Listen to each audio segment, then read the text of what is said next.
सरचिटणीस विनोद तावडे यांना राज्यसभेवर संधी देण्यात आली आहे. तर केंद्रीय राज्यमंत्री रामदास आठवले देखील भाजपचे उमेदवार म्हणून राज्यसभेवर जाणार आहेत. तसंच माया इवनाते आणि रामराव वडकुते या दोन नव्या चेहऱ्यांचीही उमेदवारी जाहीर करत भाजपने धक्कातंत्राचा अवलंब केलाय. खरं तर प्रीतम मुंडे, विजया रहाटकर, रावसाहेब दानवे, धैर्यशील पाटील राज्यसभेसाठी उत्सुक होते, पण भाजपने माया इवनाते आणि रामराव वडकुतेंचं नाव जाहीर केलं.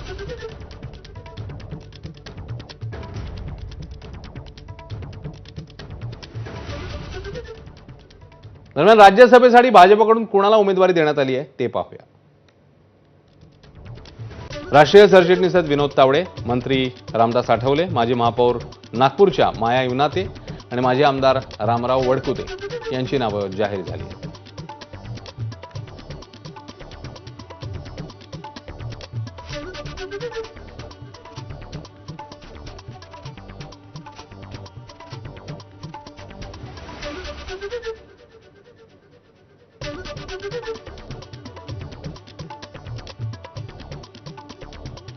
तर रामदास आठवलेंनी नेमकं काय म्हटलंय या संदर्भात ते बघूया.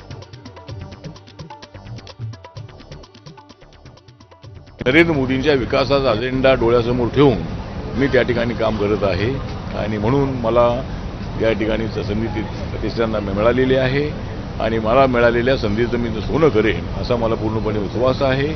आणि मला राज्यसभा मिळवून देण्यामध्ये देवेंद्रजीचा फार मोठा वाटा आहे. म्हणजे मी तर अनेक वेळेला काढलेला आहे काँग्रेसवाल्यांचा काटा, त्यामुळं मला राज्यसभा ते देण्यामध्ये आहे देवेंद्रजींचा वाटा आहेच आहे. आणि माननीय नरेंद्र मोदी साहेबांना माझी कल्पना आहे तर चांगल्या पद्धतीची, आणि म्हणून मला ही संधी मिळालेली आहे. तर भाजपने राज्यसभेसाठी यादी जाहीर करताच नवनीत राणा यांचं व्हॉट्सअप स्टेटस चर्चेत आलंय.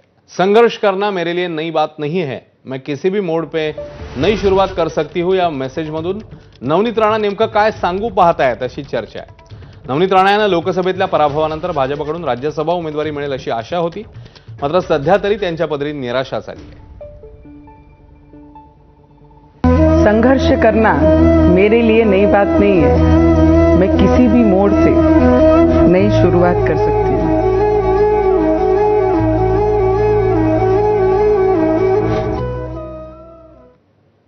आता बातमी बिहारमधून. बिहारमध्ये मोठ्या राजकीय घडामोडींची शक्यता आहे. मुख्यमंत्री नितीश कुमार आता राज्यसभेत